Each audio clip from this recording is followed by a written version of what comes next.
A lot of the peer-to-peer technology went through this problem of piracy. Peer-to-peer delivery is actually not a new concept. We're seeing like a resurgence of that. But in a decentralized world, so now you are talking to your viewer and they're willing to give you 10 cents. You're going to get that entire 10 cents.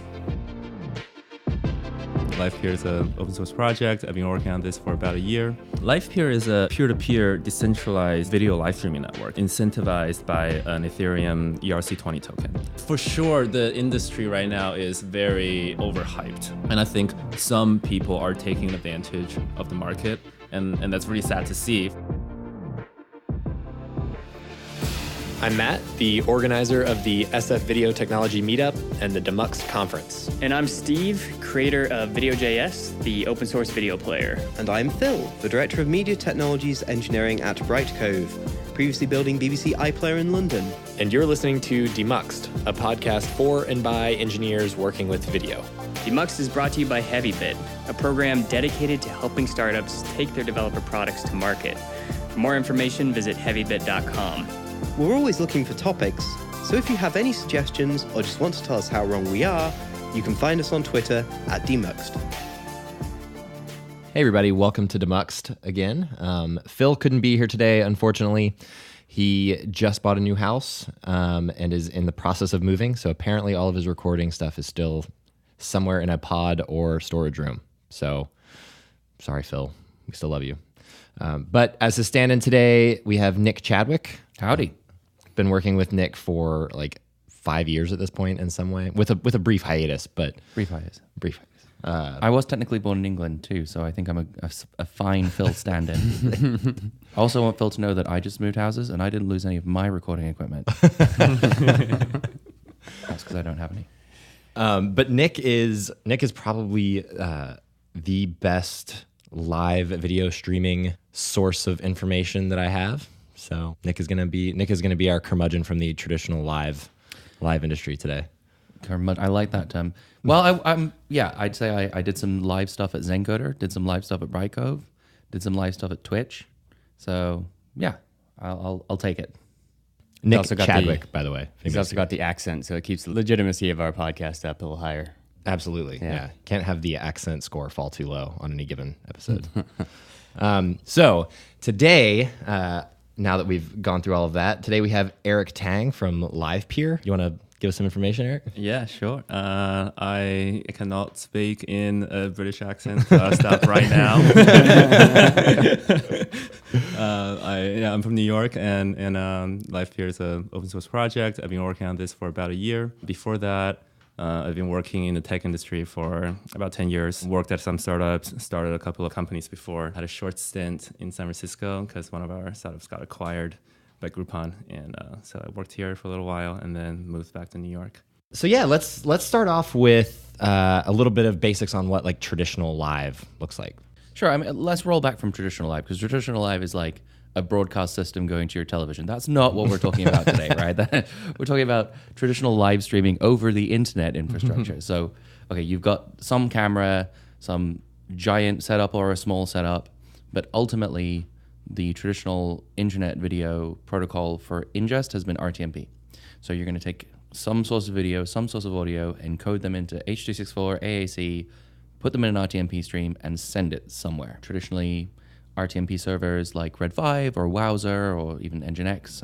If you're into some of the more open source stuff, there's a few different things out there. Then up in the cloud somewhere on somebody else's computer, you're going to run a transcoder. We've kind of moved away from RTMP as a broadcast protocol over the internet. And nowadays everyone's using something like HLS or Dash, which are segmented live formats.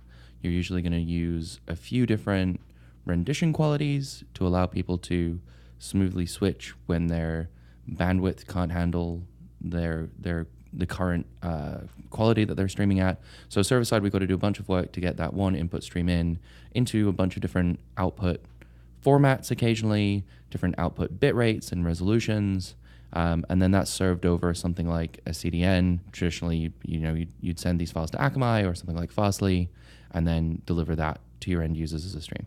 So if you're looking at something like Twitch, they might use their own CDN or have their own ingest servers or something like that.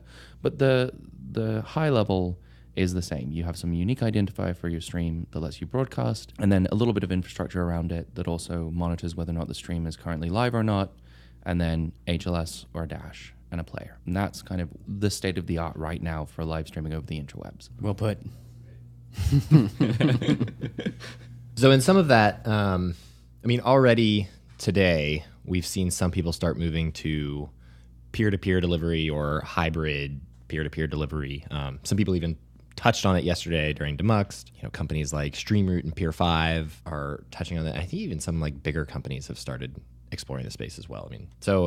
What is peer-to-peer delivery, and how's it being used in the wild right now, and how do you see that transitioning in the future, I guess? I would say peer-to-peer delivery is actually not a new concept. We're seeing like a resurgence of that in the past few years. Peer-to-peer technology wave really started back in the 2000s when I think I would say BitTorrent being the biggest one. And during that wave of technology, we saw a lot of really interesting peer-to-peer use cases, even in video. Like Skype was at the very beginning a peer-to-peer solution. And like they don't advertise that, so you never hear about it. Through that period, a lot of the peer-to-peer technology kind of went through this problem of piracy, and there was a big industry backlash from the content rights industry that essentially killed a lot of the businesses in this space. And also, it's just people never figured out a good enough business model that would kind of like bypass this problem. So I would say in the past few years, the blockchain world really gave peer-to-peer technology a new, I would say blockchain and WebRTC, two technologies together, really gave peer-to-peer like a new second life, and it's now a super vibrant ecosystem with a lot of really interesting companies and projects working on cool things. We see yesterday Peer5 and StreamRoot, they're working on really cool things, right? Like they're essentially passing the packets around, especially in a live use case where everyone is watching the same stream. It makes a lot of sense to not get all of your packets from the same origin. And actually extending on your brief little history there, I think that's super interesting. What we saw back in like 2010s, early 2000s, what do we even call that? Right? Yeah, after the first bubble. The thing after the 90s. After the first bubble, there you go. It's like to me, the Skype versus torrent use case is really informative to dig into just a little bit more, because the reasoning that Skype was using for doing peer-to-peer delivery was to improve performance, mainly. That was their reasoning. And also protocols like SIP or things like ICE were enabling peer-to-peer direct calling. That use case is more around, if I get a direct path, I can improve the quality of our connection. Whereas something like a torrent was peer-to-peer for a completely different reason. Let's say it nicely, let's say that the reason they were doing it was cost, right? You don't want to store gigabytes of Linux ISOs on your servers and have everyone downloading them directly over HTTP or FTP. If you can use a torrent file, you can let your users share their bandwidth and reduce the cost of actually hosting that content. So there's kind of those two approaches to it. And I think that's a really interesting way to frame some of our modern sort of usages and looking at why people are interested in peer-to-peer. Is there is that set of users that are interested in it for reducing cost, and there's that set of users that are interested in it for improving quality. Absolutely, especially when you look at the world, the infrastructure of the internet in the world, it's a very, very fragmented and broken system. The fact that it even works at all, it's like a miracle. So when you have all these disparate networks that have different capabilities, peer-to-peer comes in really handy. For example, in Brazil, there hasn't been any great CDN solutions. So to deliver video at all, you're forced to use peer-to-peer solutions. So like the guys at Global, they were forced to create these cool solutions to do peer-to-peer. This was like 6-7 years ago. I think you touched on a point that's been really interesting to watch around some of this peer-to-peer delivery stuff, where you have a dorm in a region with traditionally really bad. So you have one small pipe into a fairly large dormitory. It's really useful once you're inside that pipe to share your content across everybody else inside your intranet, because you can actually get pretty good bandwidth between everybody in the rooms, but your actual link to the internet itself can suck. So it's been an interesting use case out of some of this. Yeah, and I will say another interesting, I think, lesson that we learned from the last wave is that the scalability of the network is really critical. And I would say, a lot of the live use cases did not get the scalability right, and that's a lot of the reasons why people ended up switching to other solutions. Like Spotify started using peer-to-peer solutions to deliver songs to one another, but between the peers, and they were doing that underneath the hood, like no one knew about it. It turned out that it really affected their time to start, so they had to take it away and switch back to the traditional solution. For torrents, it worked because there was no this like live constraint that you need, right? You can sit there for a long time and just wait for the file to come back. And if you don't care about the latency and you only wanted to save bandwidth, that really made sense. I think in the protocol design, this wave of technology is trying to solve some of these fundamental scalability and incentives issues so that we can get around this issue of latency and actually deliver good quality in a live environment. Tangentially, we've touched on the concept of decentralization, which has been a bit of a buzzword for the last 5 years specifically, right? Where we've really started to talk about some of this stuff around like peer-to-peer delivery and... Can you name a successful decentralized project? I mean, I think BitTorrent is fairly... A second one. Does BitTorrent count for two, or... It counts for one. Don't say WebTorrent. Ultimately, Bitcoin and Ethereum, it's hard not to say that those aren't successful decentralized projects. I mean, it's up for debate even like what they do right now and what the utility is, but they're clearly successful from the fact of last time I heard, I don't know if this is true or just like some Reddit gimmick thing, but Bitcoin now makes up the largest compute network in history. Is that true? Certainly by hash power, yes. And certainly by energy consumption. I struggled to name like successful decentralized companies. Is that because of a utility problem? Is that because of an application problem?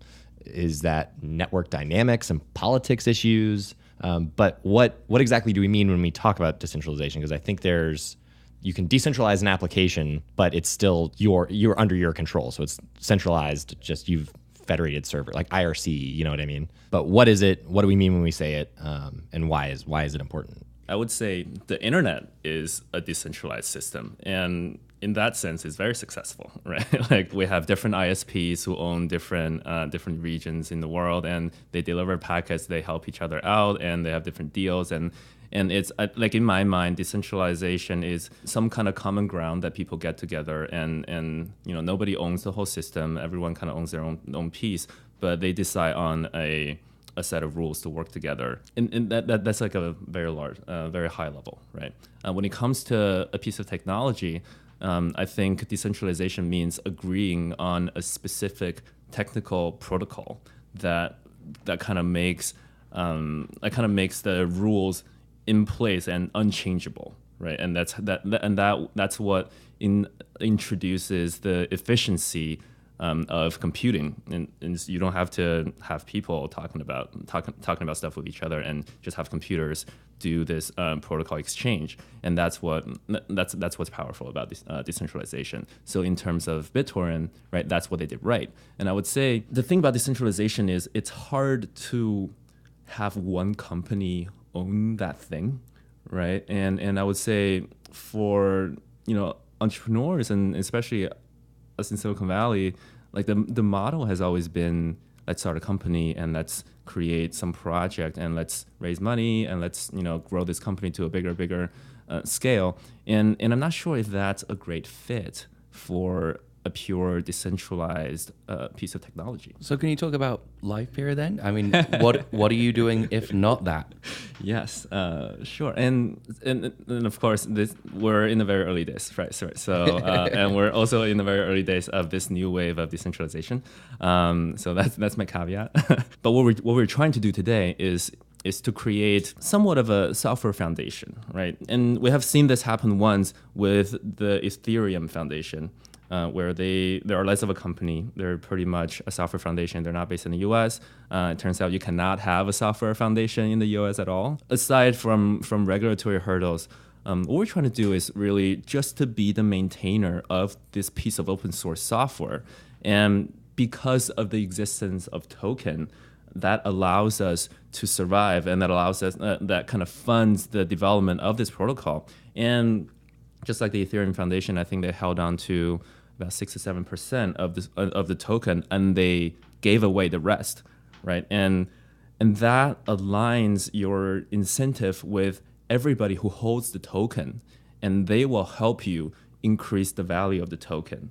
And over time, the token increases in value. You can sell small bits of that to fund the development of your technology. And your entire goal becomes just to make this technology as good as possible so that the entire ecosystem benefits.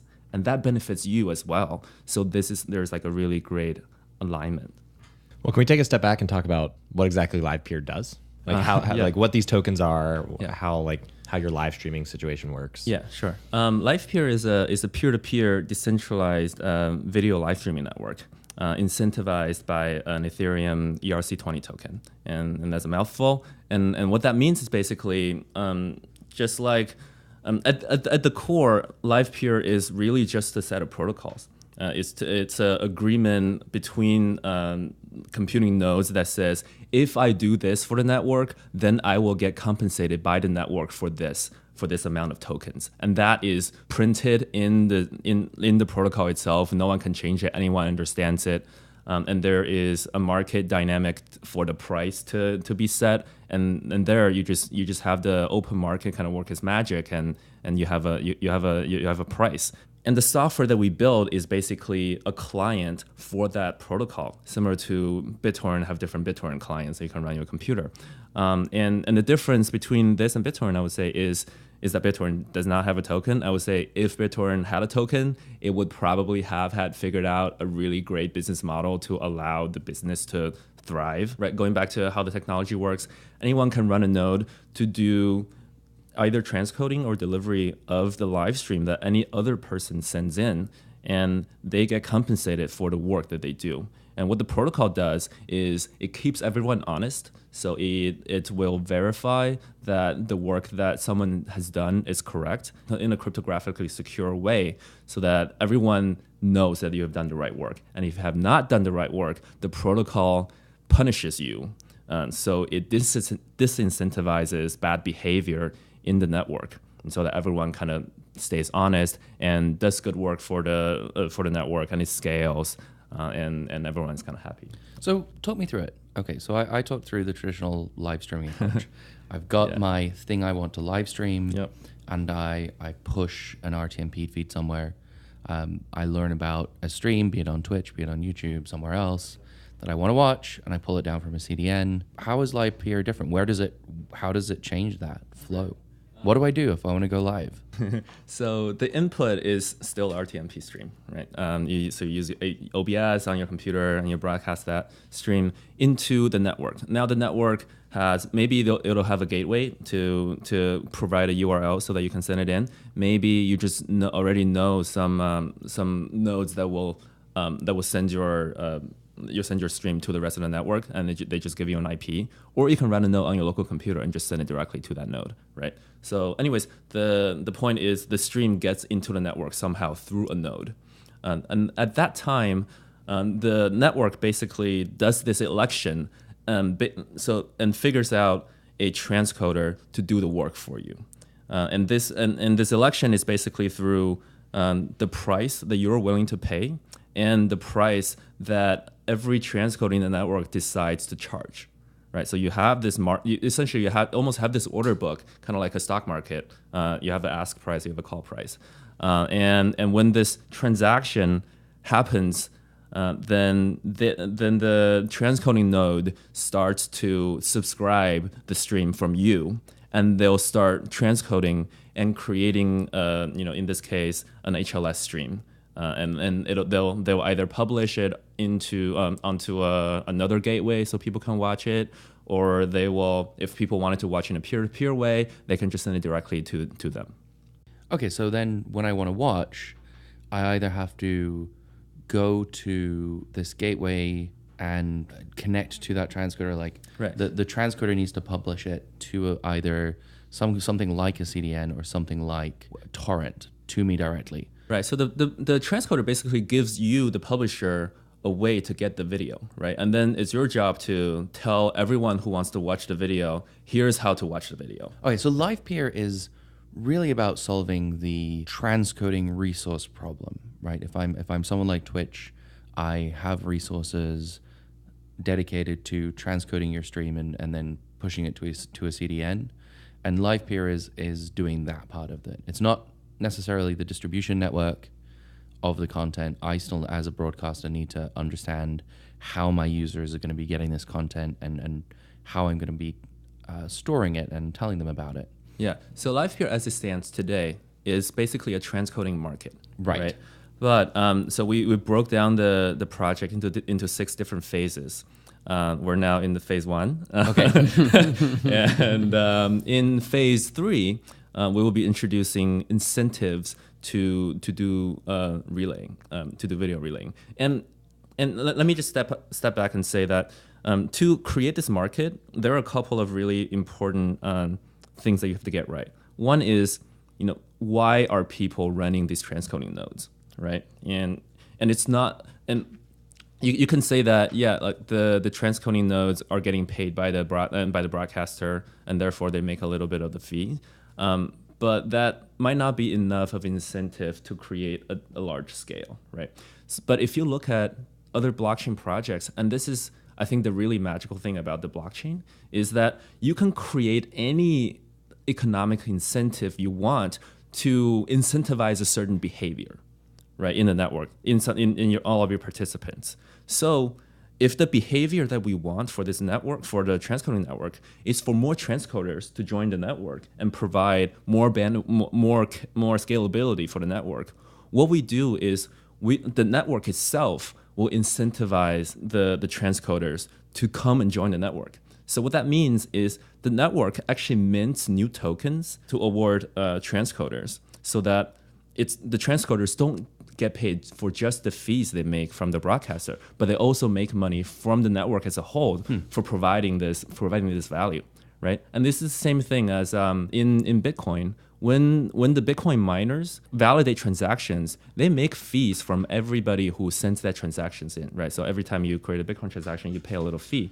But the miner also gets a cut from the network as the network mints new token. And the miner who verifies the transaction gets that reward. And that's what kind of incentivizes all these miners to join the network. And you create the biggest, that we talked about, the biggest computing cluster ever exist in history. So that's something really cool. And so that kind of comes down to this idea of inflation, right? Mm-hmm. So in markets, we have inflation. The inflation, the Fed uses inflation to incentivize certain behavior. It just happens that they don't publish that beforehand and they just say it and it kind of happens. But for the blockchain, everyone knows the rules are all in code and it's not gonna get changed. So talk me through a little bit about the security implications of this. So I have a live stream I want to publish. First of all, how are you going to validate that I'm actually, as a transcoder, doing the work? Yes. Right, I've got x264 on my machine, yep. And I sneak a little fast setting in there rather than a medium one. Right. How do you validate a transcoded video frame? Yeah, so that's kind of the core of the protocol, is to make sure that people are actually doing the right work. And in the ideal world, since we're using Ethereum, right, you can just do all of this stuff in a smart contract in Ethereum, and Ethereum will validate that you're actually doing the right work, and that's it. A smart contract x264 encoder? It's maybe not for a couple of years.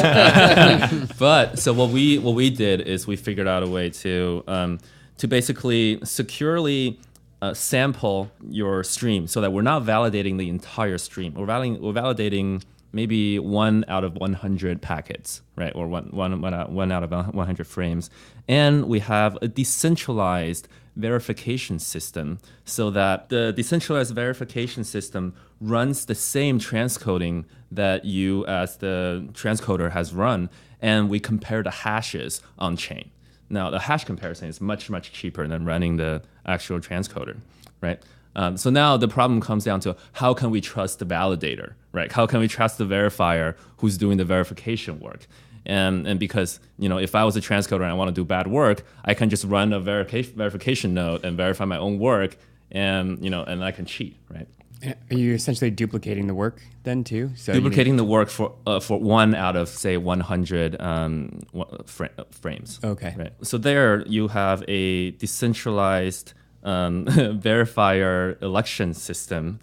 So we're planning to use this project called TrueBit, which is a really, really cool Ethereum project that basically gives you this interface of a computation verification module so that anyone can run an offline piece of computation and have it verified on chain.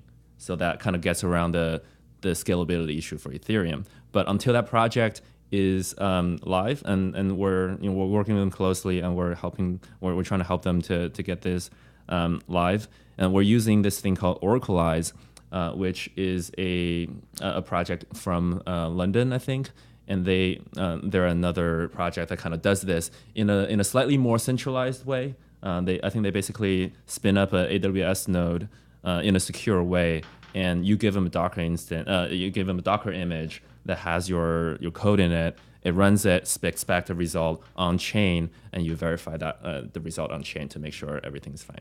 Right. And when I say you, I mean a participant and a transcoder, right? Livepeer as an organization, we don't run any software. We just write the software, and people who participate are doing this.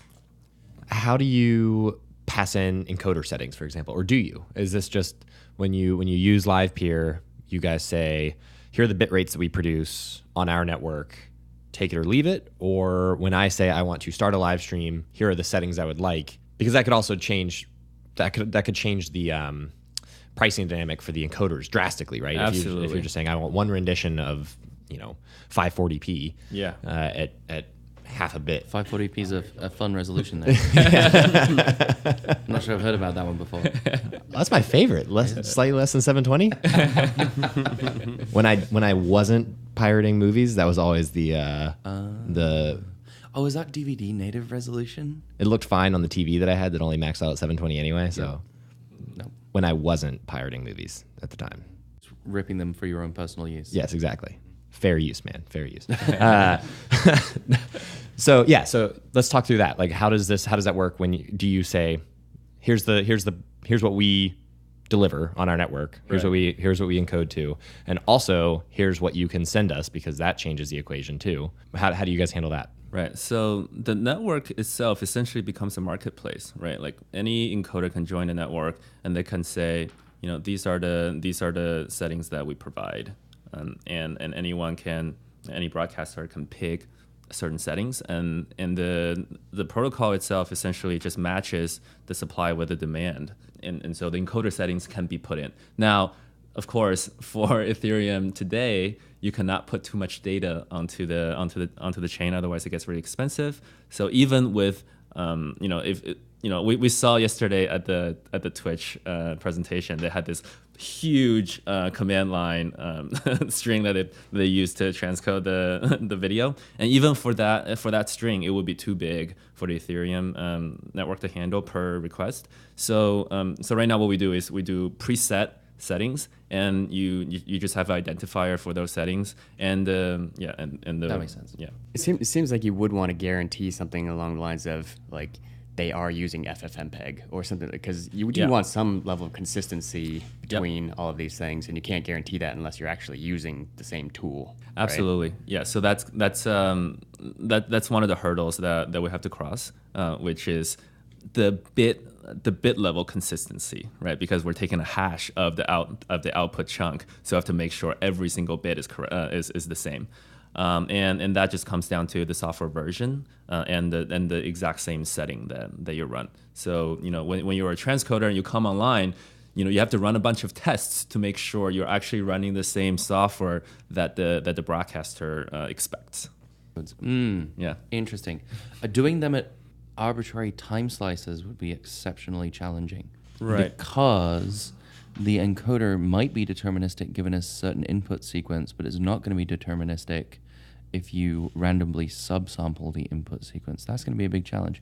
You might want to look at using something like a VMAF validator instead, where basically you take a frame from the original stream, take a frame from the generated stream, run them through a VMAF tool, And you can basically say, okay, if you're outputting all black, then your stream's no good, and this is the VMAP that we're getting from you, and put that onto the blockchain, and that way you can say, okay, this peer is consistently delivering lower scores than we anticipate given their stream quality. That way you're getting around that determinism issue by basically saying, well, we ran an encoder with similar settings, we got a VMAP that was way higher than the VMAP we got from your stream, you're cheating.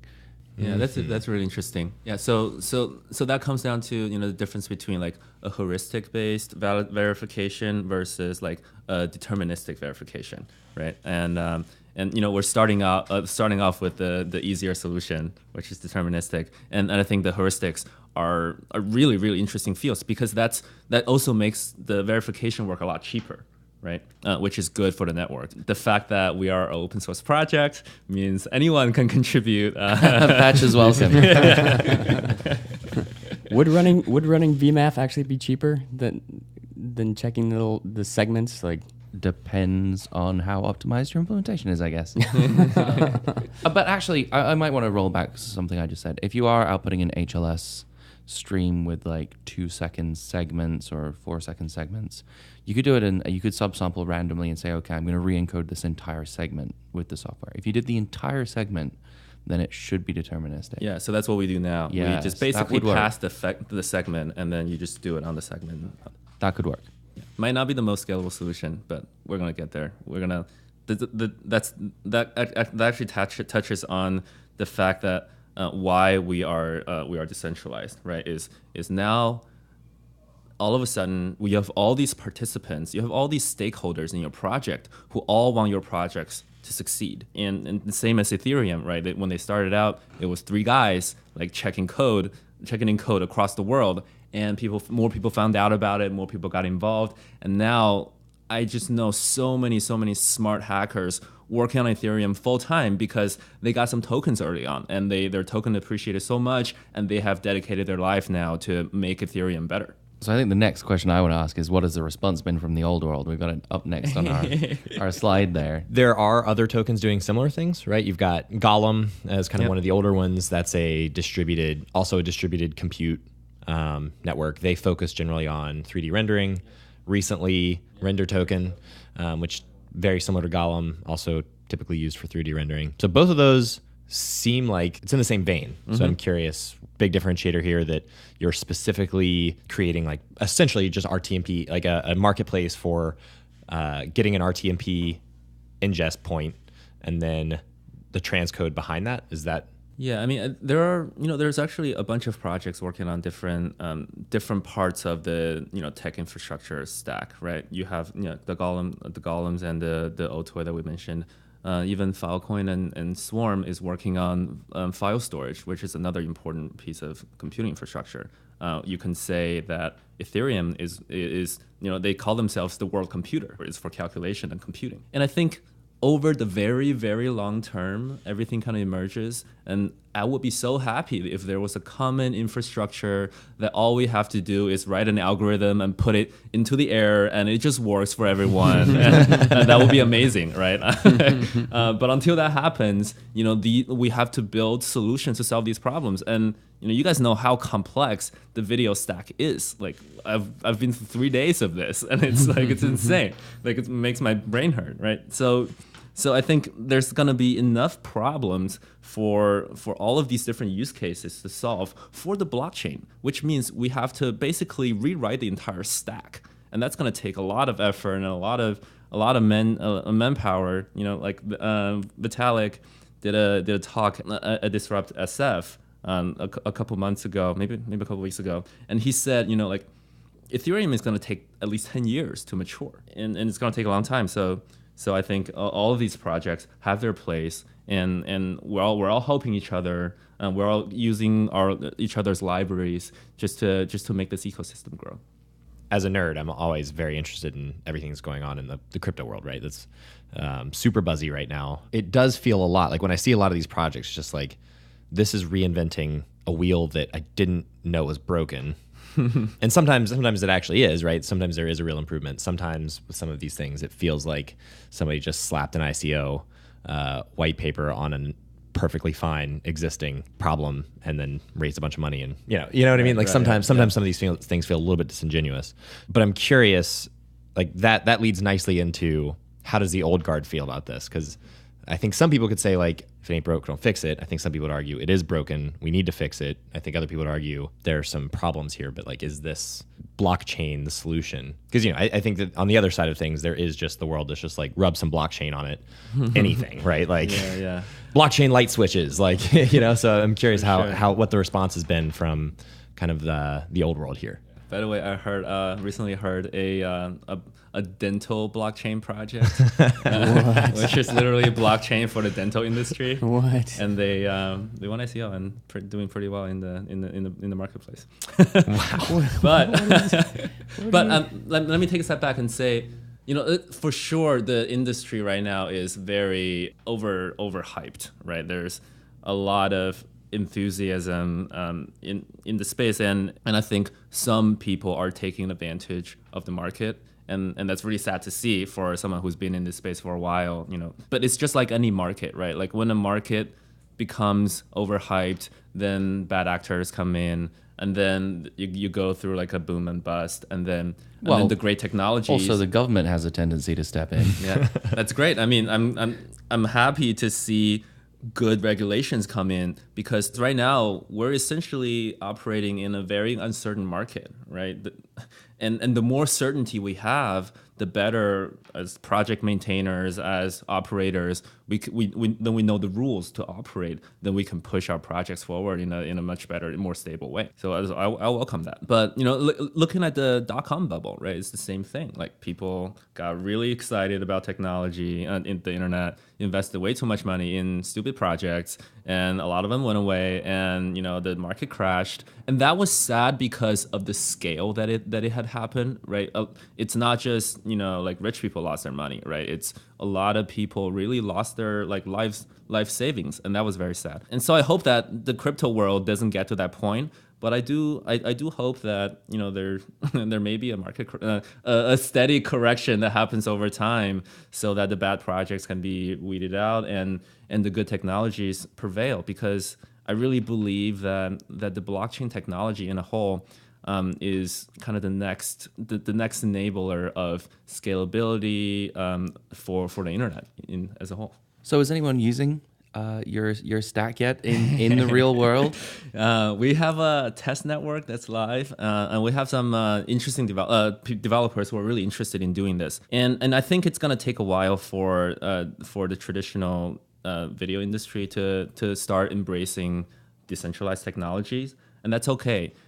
Because there's already a very lively and burgeoning decentralized ecosystem where people are writing completely decentralized applications to run only on people's end devices and have no backend servers, right? The entire backend is just the blockchain, which nobody owns. And when you're working in this environment, and if you want to have video, like you have to use Livepeer. There's no other solution. You're going to corner the market. From the video perspective, I mean, you've been at FOMS for 2 days and then Demuxed for a day. I'm sure you talked to some people in the industry about this. What's the response been? What have any takeaways, thoughts? Anybody slapped you? I think people are excited. I don't think the decentralized world is a threat to the traditional video industry at all, because it's just a completely different use case. And I would say, if anything, it's the large content platforms that might get threatened, most immediately, because if you think about, if I was creating video on one of these big platforms, whether it's YouTube or Facebook, I kind of don't have a lot of control of how I want to engage with my audience, and I'm basically at the mercy of these big platforms, and they can do whatever they want. They can censor me, they can shut me down, they can take as much of the ad dollars as they want, right? And they completely control the situation. I have no power at all as a content creator. But in a decentralized world, that completely changes, right? So now you are talking to your viewer in a very direct peer-to-peer way, and if they can find your content and they're willing to give you 10 cents, you're gonna get that entire 10 cents, right? And that's a big change for these content creators. So I know a lot of internet content creators are looking into the blockchain space a lot. That is the key, though. If they can find your content, that's kind of what the big platforms bring today. Is they bring the audience, right? Absolutely. And so there's that transition that has to be like. The first benefit is just the cost, right? Like it's going to be way cheaper, I would assume, using these technologies.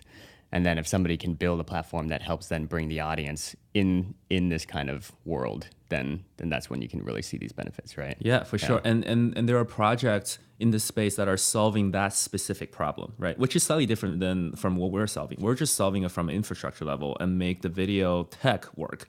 But the creator incentive is a slightly different problem. And I know this project called Stream Token, I think. They're actually based out here, and they're working on a streaming token that will basically connect the creator directly with the viewers. And I think that's a pretty cool project. Well, it's a bold vision. It's a bold vision. Yeah, so if I'm hearing this right, is this future like 20 years from now? I'm gonna upload a video. It's gonna get transcoded with something like Livepeer. It's gonna host it on something like the Filecoin thing. It's gonna get delivered via like WebRTC, like something like Peer 5 is doing, and then maybe the stream token is involved, and it's all gonna be just this decentralized video infrastructure across the board. Is that what I can expect? One day, I hope, right? and if you imagine, right, if the internet infrastructure was really smart, right, if the hosting and everything was not owned by anybody and it was really smart and it knew how to do all this stuff, that's kind of what you get, right? Is you upload some video and it just does its magic and you see on the other side. And I don't think that's crazy to kind of like hope for. Cool. Okay, well, thank you so much, Eric. This has been really interesting. I'm excited to one day welcome my decentralized overlords.